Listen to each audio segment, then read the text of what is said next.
Fruit of the Spirit, love, joy, peace, long-suffering, gentleness. And you remember these fruits can have some similarities to each other. Take, for example, what we're going to be talking about tonight, gentleness. A loving person is going to be gentle. That doesn't mean all the time. If somebody is hurting a loved one of mine, I'm not going to say, could you please stop? No, I'm going to jump in there and do what I can. But it's going to be done with the idea of not hurting anybody in the process. That can be done, some generally, not all the time, but we're looking for gentleness. So what is gentleness? It's basically strength under control. That's one way of saying it. Take the Lord Jesus Christ. He was called a gentle person.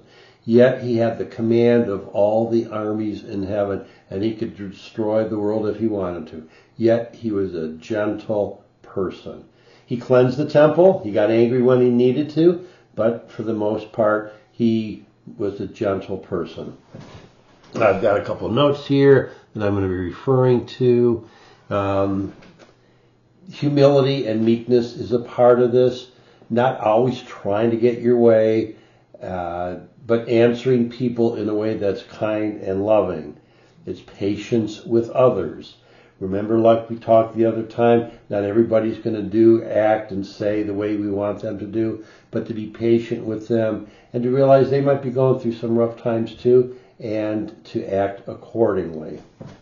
Kindness and compassion. Can't get enough of kindness and compassion. Those are very important virtues and qualities that every Bible believer should have.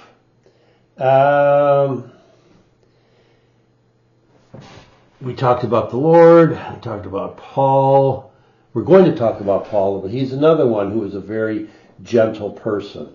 And his goal was to help people to be the best Christians, best believers that they possibly could be.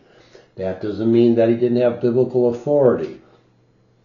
In his letter to the Corinthians were having some rough times, and he says, do I need to come to you with a stick or in the spirit of meekness? And generally he always chose meekness because that's what we're supposed to do as believers.